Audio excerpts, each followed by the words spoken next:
જો chapter number 7 ની અંદર ઉદાહરણ નંબર 7.8 70 સેન્ટીમીટર લાંબા અને 4 કિલોગ્રામ દળના ધાતુના સળિયાને બંને છેડેથી 10 સેન્ટીમીટર દૂર મૂકેલ છે અને બે છરી ધાર પર ગોઠવેલ છે.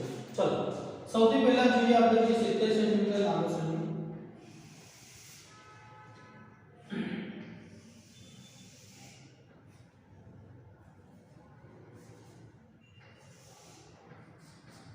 70 સેન્ટીમીટર આ રીતે લાંબો સળિયો છે, બરાબર છે. અને એમ કીધેલું છે કે એનું દળ 4 કિલોગ્રામ છે, તો અહીંયા લખી દઉં છું કે m બરાબર 4 કિલોગ્રામ.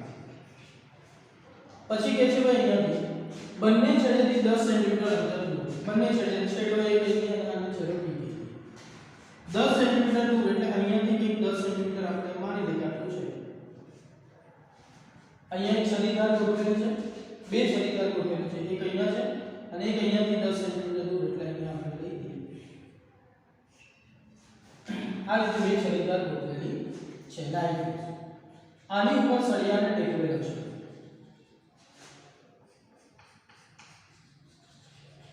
બરાબર. હવે એમ કહે છે કે એનું દળ જે છે 4 કિલોગ્રામ છે. હવે આ જે સળિયો છે એ કેવો છે, તો સળિયો નિયમિત આડછેદનો અને સમાન છે. તો એનું જે દળ છે એ બિલકુલ એના મધ્યમાં સમાયેલો છે. એનું દ્રવ્યમાન કેન્દ્ર અહીંયા બિલકુલ મધ્યમાં છે, બરાબર. એનું જે દળ છે અહીંયા સમાયેલો છે આ બિંદુ પર, તો એના કારણે નીચે એક બળ લાગતું છે અને આપણે ખબર છે કે ભાઈ કેટલું છે, ભાઈ mg છે. કેટલું છે બળ? mg છે. કેટલું છે ભાઈ? mg છે. અચ્છા, તો દળ વજન જે છે એ mg થશે અને બે છરીદાર આપેલી છે બિલકુલ અહીંયા મધ્યમાં છે, એટલે a થી આટલું અંતર થશે કે 35 થશે, અહીંથી આટલું અંતર થશે 35 સેન્ટીમીટર થવાનું છે, બરાબર. અચ્છા, આટલી વસ્તુ આપેલી છે. પછી કે છે કે એક છેડાથી 30 સેન્ટીમીટર આવે, એક છેડાથી 30 સેન્ટીમીટર. હવે જુઓ અહીંથી આટલું અંતર કેટલું છે? 35 છે. એક છેડાથી આ છેડાથી આપણે આ 35 છે, તો અહીંયા હું લઈ લઉં છું એક બિંદુ 30 સેન્ટીમીટર દૂર એક 6 કિલોગ્રામ બોજને લટકાવવામાં આવેલ છે. તો અહીંયા એક બોજને લટકાવવામાં આવેલ છે અને એ બોજ કેટલો છે ભાઈ? 6 કિલોગ્રામ છે. એના માટે હું દળ લઈ લઉં છું m1, બરાબર. તો હું અહીંયા લખીશ કે m1 બરાબર 6 કિલોગ્રામ. એટલો લખીશ ભાઈ m1 બરાબર 6 કિલોગ્રામ. અને એ m1 ના કારણે વજન પર લાગતું હશે બીજું m1g m1. તો છરીદાર પર પ્રતિક્રિયા બળો શોધો.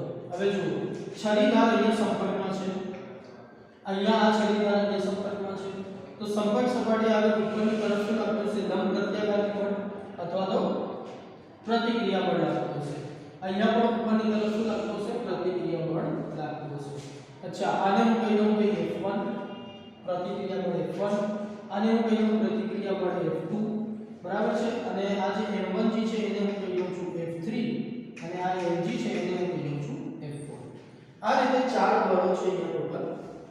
એમાંથી આપણે આ બે બળ તો જાણીએ છીએ m1g mg, બરાબર છે, આપણે મળી શકે છે. F1 અને F2, F1 અને F2 જે છે એ આપણે અહીંયા શોધવાના કીધા છે. છરીદાર પર પ્રતિક્રિયા બળો શોધો એ આપણે અહીંયા શોધવાનું છે. ચલો, તો સૌથી પહેલા ભાઈ આપણે એમ કહીએ અહીંયા કે અહીંયા બંને છરીદાર ઉપર અહીંયા સળિયો ગોઠવેલો છે, ટેકવેલો છે. એટલા માટે આ સળિયો કેવો હશે? કે સંતુલન અવસ્થામાં હશે.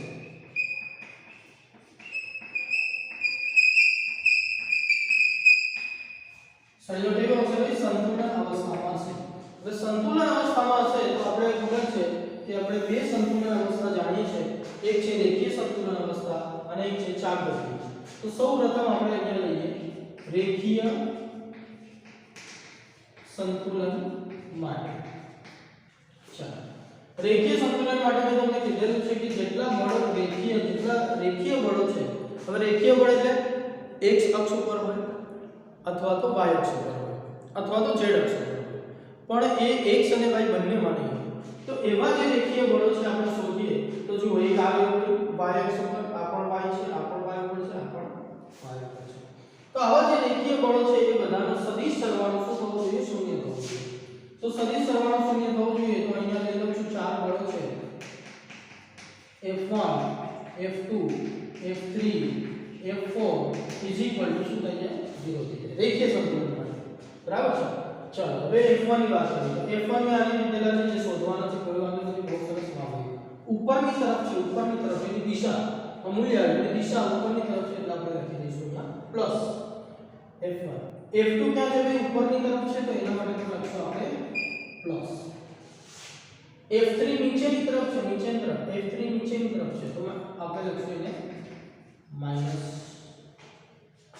f4 જે છે એ પણ તમે જુઓ તો નીચેની તરફ છે તો એના માટે પણ આપણે શું આવશે અહીંયા માઈનસ ઇઝ ઇક્વલ ટુ 0. તો અહીંયા શું બનશે? સમીકરણ બનશે f1 plus f2 minus f3 આ f3 ઇઝ ઇક્વલ ટુ જો અહીંયા શોધ્યું છે 6 ગુણ્યા 10 એટલે શું થશે 60. 10 શું છે તો ગુરુત્વાકર્ષણ છે બરાબર. 6 શું છે કિલોગ્રામ તો 6 ગુણ્યા 10 એટલે 60 અહીંયા મળશે એટલે 60 ન્યૂટન આપણે કહી શકીએ છીએ. અને f4 બરાબર હું અહીંયા લખી શકું છું mg એટલે શું થશે 4 ગુણ્યા 10 બરાબર અહીંયા થશે 40 ન્યૂટન. તો આ છે f3 અને આ છે f4 તો એ બંનેની કિંમત હું અહીંયા લખી દઉં 60 - 40 બરાબર છે. હવે 60 અને 40 એટલે 100 -100 એ આ બાજુ જશે તો +100 એટલે અહીં સમીકરણમાં સામે f1 + f2 100 સમીકરણ નંબર 1. તો આ થઈ ગયું આપણે રેખીય સંતુલન. અચ્છા બીજું સંતુલન અહીંયા આપણે જોઈ લઈએ તો એ આવશે 4 રેખીય સંતુલન.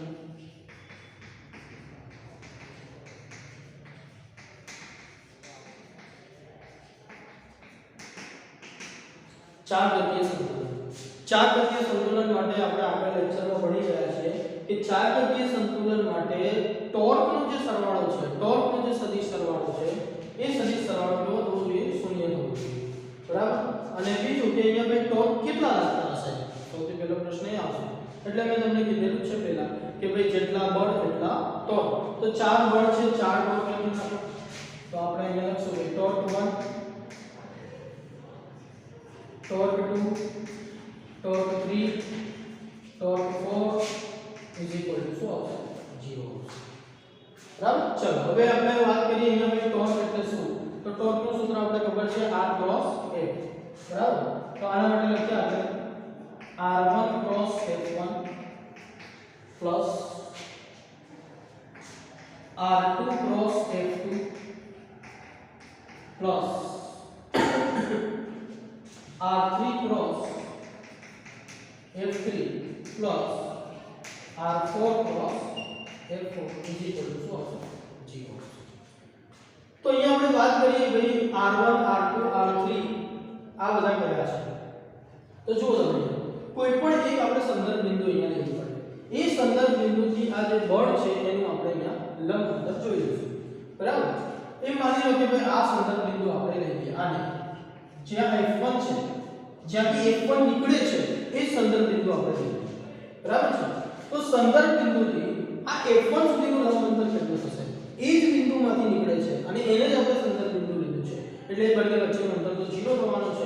એટલા માટે આ r1 શું થશે 0 ક્રોસ f1 પ્લસ ચલો આપણે દિશાની પણ આપણે લઈ લઈએ કે દિશા કઈ થશે? ભલે 0 થવાની છે પણ આપણે દિશા અહીંયા જોઈએ છે કેવી થશે? તો ભાઈ 0 જે છે અચ્છા r1 અહીંયા છે f1 અહીંયા છે એટલે કોઈ દિશા આવશે નહીં બરાબર છે. એટલે અહીંયા પ્લસ લખો માઈનસ લખો કોઈ ફરક નથી. અચ્છા r2 ક્રોસ f2. હવે r2 જોડો તો f2 ક્યાં છે? આ છે અને અહીંયા આપણે સંદર્ભ બિંદુ લીધું છે તો આ જે અંતર થશે આટલું,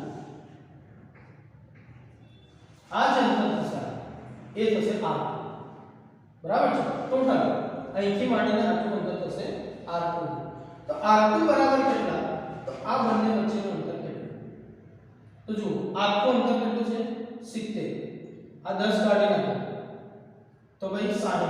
આ 10 કાઢી નાખો તો કેટલું થશે 50. આ બંને વચ્ચેનું અંતર કેટલું છે 50 સેન્ટીમીટર. કેટલું થયું 50 સેન્ટીમીટર. એને મીટરમાં ફેરવી દો તો 0.5 અથવા 0.50 0.5 મીટર ગુણ્યા f2 જે આપણે શોધવાના છે. ઓકે હવે આપણે વાત કરીએ અહીંયા કે ભાઈ આની દિશા કઈ હશે? તો જુઓ આ બાજુ દિશા કઈ છે ભાઈ r2 ની દિશા છે અને આ બાજુ F2 ની દિશા છે. હવે જો આપણે સમઘડી દિશામાં સ્ક્રૂ ફરે, સમઘડી દિશામાં સ્ક્રૂ ફરે તો આપણે ટોર્કનું મૂલ્ય ઋણ લઈશું, ટોર્કની દિશા ઋણ લઈશું, બરાબર. અને જો વિષમઘડીમાં ફરે તો ટોર્કને આપણે પ્લસ લઈશું, બરાબર. તો ચલો R2 થી F2 સુધી આપણે ફેરવીશું સ્ક્રૂ. તો કઈ ફરે છે? વિષમઘડી. વિષમઘડી છે એટલા માટે અહીંયા શું આવશે? પ્લસ આવશે. પૂરું. ટોર્ક 3 ની વાત કરીએ. R3 cross F3. તો આપણે જોઈએ ભાઈ F3 આ છે, અહીંથી આ તરફ આ રહે R3, આટલું અંતર. હવે જુઓ આ અંતર કેટલું છે? 35. 10 કાઢી નાખો 25.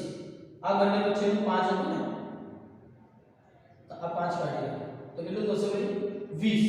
અથવા તો આ કેટલું છે ભાઈ? 35. આ કેટલું છે? 30. એટલે સુધી આ 30 જો અહીંયા લખીએ 30 સેન્ટીમીટર દૂર 6 કિલોગ્રામ. આ 30 છે, આ 30 માંથી આ 10 કાઢી નાખો તો શું થશે? 20 થવાનું છે. અને 20 શું આવશે? સેન્ટીમીટર આવશે. એટલે 0.2 શું આવશે? 0.2 આવશે. જો અહીંયા નિશાની નથી લખતો પણ ખાલી અહીંયા લખું છું, જો નિશાની નથી લખતો. 0.2 ગુણ્યા F3 60. શું આવે છે? અંતર બન્યું છે 20 સેન્ટીમીટર છે. 20 સેન્ટીમીટર ને મીટરમાં ફેરવી નાખો, ભાગ્યા 100 કરો તો ગુણ્યા 10 ની -2 કરો તો 0.2 આવશે. 0.20 આવશે તો 0.2 આવશે, બરાબર. અચ્છા, હવે મેં નિશાની નથી લખી. હવે નિશાની કઈ આવશે? તો સમઘડી જો ફરતું હોય તો માઈનસ અને વિષમઘડી હોય તો પ્લસ. ચલો હવે અહીંથી આ તરફની દિશા છે કોની? અહીંથી આ તરફની દિશા કોની છે? R3. અને F3 અહીંયા નીચેની તરફ છે એટલે આ R3 આ બાજુ થશે અને F3 આ તરફ થશે. સ્ક્રૂ ફેરવો છે, આ તરફ ફેરવાશે. કઈ દિશા? સમઘડી. 12 3 6 9 સમઘડી દિશા, ઘડિયાળની દિશા. તો ઘડિયાળની દિશામાં આપણે શું લઈએ છીએ? માઈનસ લઈએ છીએ, એટલા માટે શું આવશે? માઈનસ આવશે. તો આ એની દિશા થઈ ગઈ અને પેલા મૂલ્ય થઈ ગયા, બરાબર છે. તો 0.2 ગુણ્યા 60. ઓકે, ચલો F3 ની વાત થઈ ગઈ, R3 ની વાત થઈ ગઈ, એટલે ટોર્ક 3 ની વાત થઈ ગઈ. હવે ટોર્ક 4 ની વાત કરીએ. R4 cross F4. અહીંયાથી આટલા સુધીનું અંતર એટલે શું થશે? R4 થશે, બરાબર. એ કેટલું છે એ જોઈ લઈએ. ચલો અહીંથી આટલા સુધીનું અંતર પહેલા આટલું ગણી. આ શું થશે? 35. 10 કાઢી નાખો તો કેટલું થઈ ગયું? 25. આ બંને વચ્ચેનું અંતર 25 એટલે કે આ જે 4 છે એ આ દિશામાં છે, સંદર્ભ બિંદુ અહીંયા છે R4 આ દિશામાં છે અને બળ ક્યાં છે? નીચેની તરફ છે F4. સેમ છે, બરાબર. આવું સેમ છે R3 F4. અચ્છા, R4 ક્રોસ F4 ફેરવો ક્યાં જશે? અંદરની તરફ. અંદરની તરફ જશે એટલે માટે શું થશે? માઈનસ આવશે. હવે R4 આપણે જોયું કે આ 35 નું 10 કાઢી નાખો એટલે 25 એટલે 0.25 આવશે. શું આવશે? 0.25 આવશે, બરાબર. અને 0.25 ગુણ્યા આવશે આપણે અહીંયા F4. F4 છે અહીંયા 40. તો અહીંયા શું કરી નાખશું આપણે? 40 લખી દઈશું. ત્યાં જગ્યા લખી અહીંયા લખી બરાબર 0. બરાબર શું આવશે? 0 લખી દઈએ. ચલો હવે કઈ દઉં કે ભાઈ 0 ગુણ્યા F1 તો શું થવાના છે? 0 થવાના છે. 0.5 ગુણ્યા F2 તો હું અહીંયા લખીશ 0.5 F2 કારણ કે F2 તો આપણે શોધવાના છે. F1 અને F2 આપણે શોધવાના છે, એમાંથી આ તો 0 થઈ જશે. -0.2 ગુણ્યા 60 એટલે આ થશે 6 × 12 એટલે કે 120. 120 માંથી આ પોઈન્ટ કાઢી નાખો તો કેટલા થશે? -12. અને આ 25 ચોક 100 1000 અને 2 પોઈન્ટ કાપી નાખો તો તમારે થશે 10 એટલે -10 બીજી પોઈન્ટ શું આવશે? 0 આવશે. આ 0 ને મેં લખી છે તો આ તો 0 છે નીકાળો. અહીંયા 12 ને 10 22 -22 આ બધું જશે તો +22 તો શું આવશે? 0.5 F2 22 F2 હવે આ 0.5 નીચે જશે. 0.5 એટલે 1/2 એટલે છેદનો છેદ અંશમાં જાય એટલે 22 ગુણ્યા 2 શું થશે? 44. F2 બરાબર શું હશે 44 રૂપિયા। આ F2 ની કિંમત તમે અહીંયા મૂકી તો તમને શું મળશે? અહીંયા લખું છું F1 પ્લસ F2 બરાબર 100 માટે F1 બરાબર આવશે 100 માંથી 44 જાય એટલે 54 ન્યૂટન। આ રીતે શું મળશે? આપણે F1 મળશે, F2 મળશે, આ બંને પ્રતિક્રિયા બળ આપણે અહીંયા મળી જશે। ઓકે, હવે પ્રશ્ન એમ થાય કે સાહેબ ચોપડી જેવો જવાબ આવતો નથી, તો ચોપડીની અંદર કદાચ અહીંયા 9.8 લીધેલા છે g બરાબર, જે અહીંયા આપણે g બરાબર 10 લીધા છે એની જગ્યાએ 9.8 લીધેલા છે, તો તમે આ જ દાખલો ફરીથી 9.8 લઈને ગણી નાખો, પ્રેક્ટિસ થઈ જશે, દાખલો આવડી જશે, સમજ પડી જશે અને ચોપડી જેવો જવાબ પણ આવી જશે।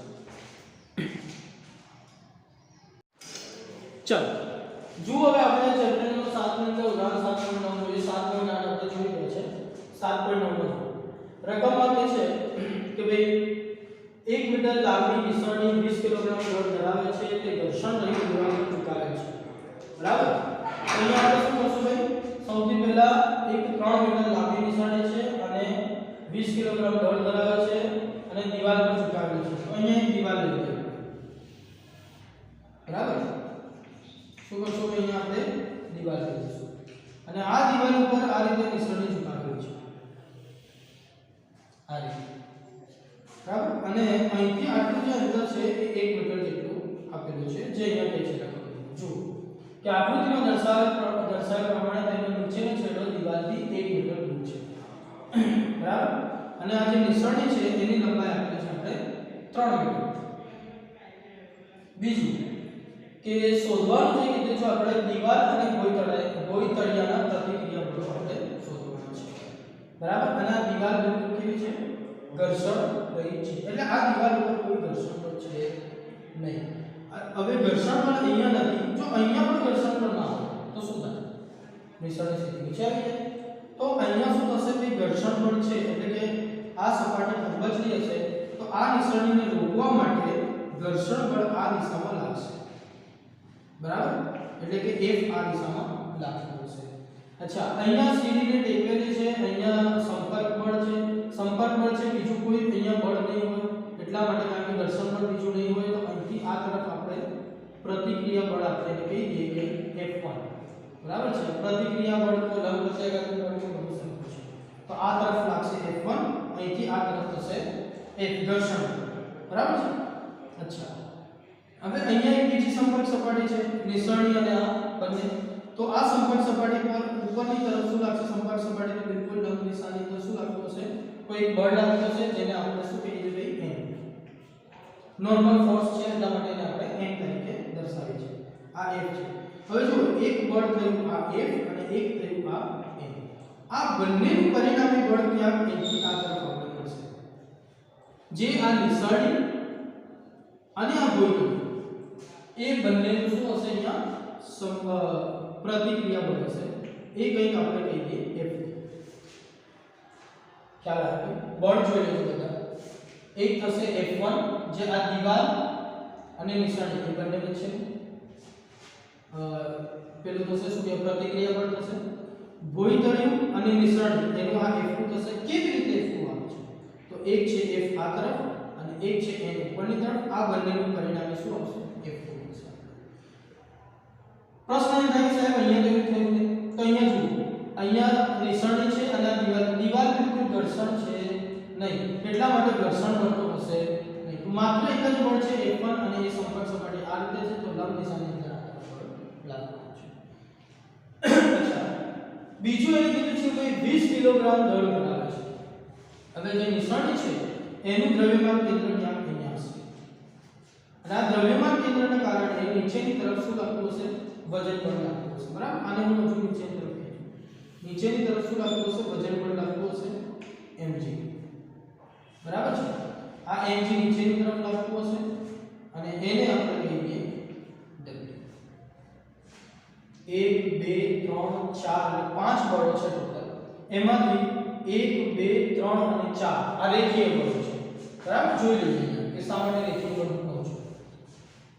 નિસરણી બિલકુલ સંતુલનમાં છે એટલે આપણે અહીંયા લખી દઉં છું કે નિસરણી સંતુલનમાં છે. નિસરણી શેમાં છે ભાઈ? સંતુલનમાં છે. જો નિસરણી સંતુલનમાં હશે તો આપણે ખબર છે કે એને સંતુલન બે રીતે આપણે શોધીએ છીએ. એક તો આપણે રેખીય સંતુલન, બરાબર. અચ્છા, અહીંયા ખબર હોવી જોઈએ આપણે શોધવાનું શું છે. દિવાલ અને ભોયતળિયાના પ્રતિક્રિયા બળો એટલે કે આ F1 શોધવાનું છે અને આ ભોયતળિયાનું પ્રતિબળ શોધવાનું છે. આપણે F2 બે વસ્તુ અહીંયા આપણે શોધવાની છે. ચાલો, તો સૌથી પહેલા આપણે રેખીય સંતુલન લઈએ અને રેખીય સંતુલનમાં મેં તમને કીધેલું છે કે એવા બળો કે જે x અક્ષ ઉપર હોય અને y અક્ષ ઉપર હોય. એવા બળો ભાઈ જે x અક્ષ ઉપર હોય અને y અક્ષ ઉપર હોય, બરાબર. આડા ફરતા હોય એ બળો આપણે લેવાના નથી. આડા ફરતા હોય એવા બળો આપણે લેવાના નથી, બરાબર છે. તો જોઈ લઈએ આપણે x અક્ષ ઉપર છે r, બરાબર છે. બીજું r x અક્ષ ઉપર, આ y અક્ષ ઉપર છે, y અક્ષ ઉપર. સૌથી પહેલા આપણે વાત કરીએ x અક્ષ. ચાલો, x અક્ષ આપણે વાત કરીએ તો x અક્ષ ઉપર બળ છે કે આ તરફ છે F1 અને એક આ તરફ છે F. તો શું કરશું ભાઈ? F1 ડાબી તરફ છે એટલા માટે શું -F1 આવશે અને F જે છે જમણી તરફ છે એટલે શું આવશે કે +F આવશે = શું થશે? 0 થશે, બરાબર. આ -F1 છે, આ +F છે એટલે શું થશે? = 0 થવાના છે. તો અહીંયા લખી શકું છું કે F = F. ચલો, y અક્ષ જોઈ લઈએ. y અક્ષ જોઈએ. ચલો, y અક્ષ પર આપણે કયું હશે? તો y અક્ષ પર આપણે જોઈએ છે તો એક આ ઉપરની તરફ દેખાઈ રહ્યું છે, બરાબર છે, અને એક આ નીચેની તરફ બળ દેખાઈ રહ્યું છે. બે બળ અહીંયા દેખાઈ રહ્યા છે y અક્ષ પર, બરાબર. બાકી આ જે બળ છે એ તમને દેખાય છે પણ આ કેવું છે? આડું ફાટે છે. આડા ફાટતા બળો આપણે લેવા છે. ચલો, ઉપરની તરફ છે એટલે શું આવશે? +n આવશે અને આ નીચેની તરફ છે એટલા માટે -w શું આવશે? 0 આવશે, બરાબર છે. अच्छा n - w એટલે શું થશે ભાઈ? n = w થશે. w બરાબર છે mg 20 × 10 એટલે શું આવશે ભાઈ? 200 મીટર. શું આવશે અહીંયા? 200 મીટર આવશે. અચ્છા, આ તો વાત થઈ આપણે ભાઈ x અક્ષની અને y અક્ષ એટલે કે રેખીય સંતુલનની વાત કરી. આપણે F1 શોધીશું એટલે કે f શોધીશું તો F1 મળી જશે. પછી આપણે શોધવાનું છે F2 એટલે આ શોધીશું આપણે f અને આ m આ બંને શોધીશું અને બંનેનો આપણે શું કરશું ભાઈ? સરવાળો કરશું, સદી સરવાળો એટલે કે આપણે મૂલ્ય આપણે મળી જશે. ચલો, હવે વાત કરીએ આપણે બે એની ચાર રેખીય સંતુલન.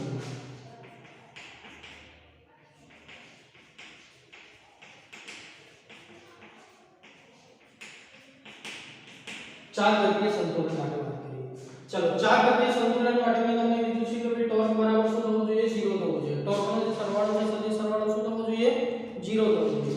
સદિશ સરવાળો 0 થવો જોઈએ એનો મતલબ એમ થયો કે ભાઈ આપણે ટોર્ક લાવવા પડશે તો મેં તમને કીધેલું છે જેટલા રેખીય બળ એટલા જ ટોર્ક, જેટલા બળ એટલા ટોર્ક. તો અહીંયા બળ આપણે જોઈ લઈએ ભાઈ F1 છે, W છે, N છે, F છે, F2 પણ છે, પણ F2 અહીંયા આપણે લેવાના નથી. આપણે માત્ર રેખીય બળો લેવાના છે, બરાબર છે. માત્ર આપણે રેખીય બળો લેવાના છે.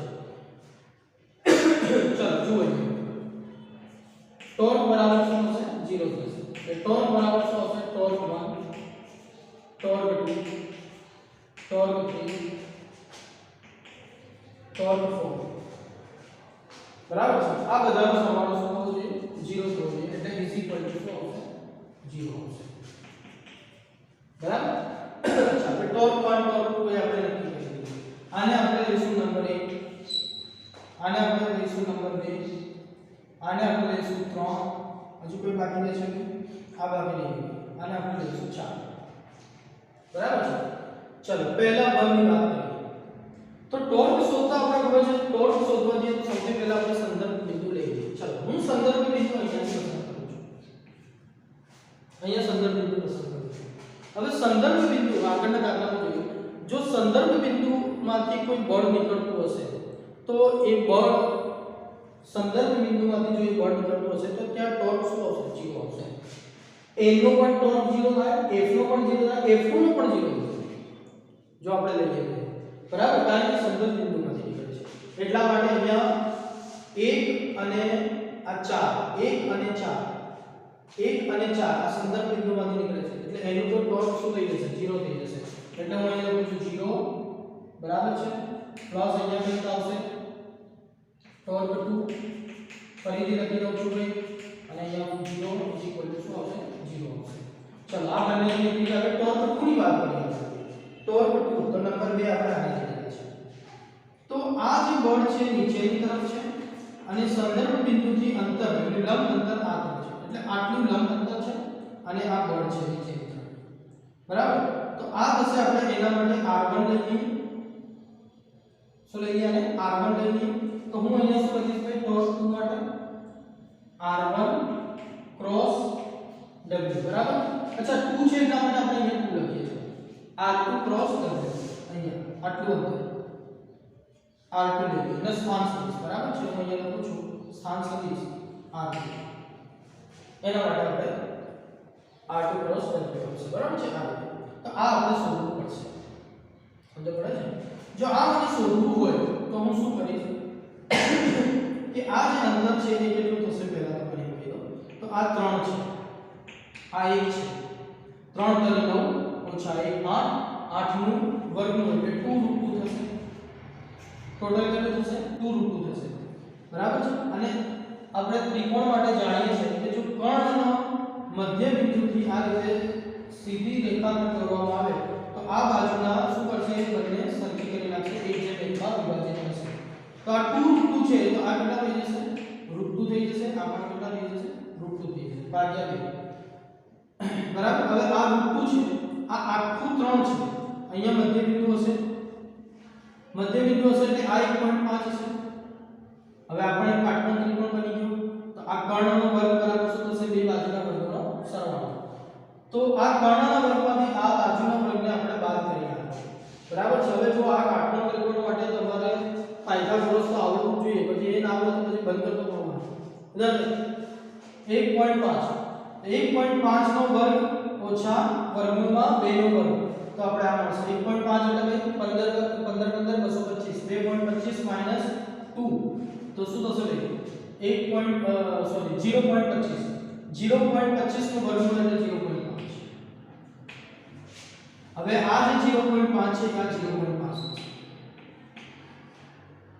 આ 1 મીટર છે ટોટલ એમાંથી આ 0.5 બાદ કરો એટલે r2 બરાબર આપણે મળશે 0.5 મીટર r2 બરાબર શું મળશે 0.5 મીટર મળશે બરાબર તો r2 બરાબર અહીંયા લખી દઈએ છે ઓકે હવે w ની વાત કરીએ તો આપણે ખબર છે 200 મીટર ચાલો આની વાત આપણે ટોર્ક 2 નું જે કામ છે ટોર્ક 3 ઉપર આવે તો 3 નંબર આવે ઓકે હવે આ f1 છે એની કાર્યરેખા આપણે આગળની તરફ લંબાવીએ તો આ f1 થશે અને સંદર્ભ બિંદુથી અંતર આટલું થશે આ સંદર્ભ બિંદુથી અંતર આટલું 2√2 બરાબર તો આના માટે હું લઈ લઉં છું અહીંયા કયું લીધેલું છે આપણે 3 લીધેલા છે એટલે r3 બરાબર હું અહીંયા લઈ લઈશ કે ભાઈ કેટલા આવશે સોરી આ નહીં આવશે r3 આવશે હા સંદર્ભ બિંદુ એ લઈશું ભાઈ કેટલું 2√2 જા બરાબર ઓકે તો અહીંયા હું લખી શકું છું ભાઈ r2 + w + r3 + f1 0 ચલો હવે આની દિશાની વાત કરી લઈએ r2 અને w બરાબર એમની દિશા માટે હું અહીંયા નાના ત્રિકોણ દોરી દઉં છું જો પહેલા આની વાત કરીએ r2 આ તરફ છે w નીચેની તરફ r2 આ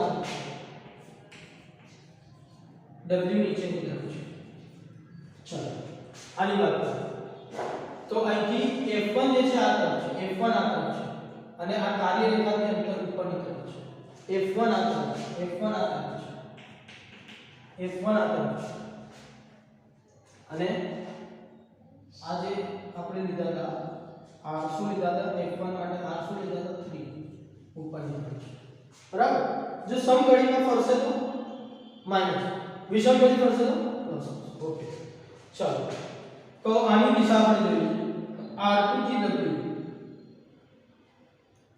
સમઘડી માટે શું હશે માઈનસ r2 બરાબર શું હશે 0.5 w બરાબર શું હશે 200 ચાલો હવે અહીંયા જોઈએ આપણે નિશાની જોઈએ r3 क्रॉस f1 क्या होगा 12 ની तरफ એટલે કે વિષમગડી માટે આપણે પ્લસ લઈએ છીએ r3 બરાબર 2√2 બરાબર અને f1 બરાબર શોધવાના છે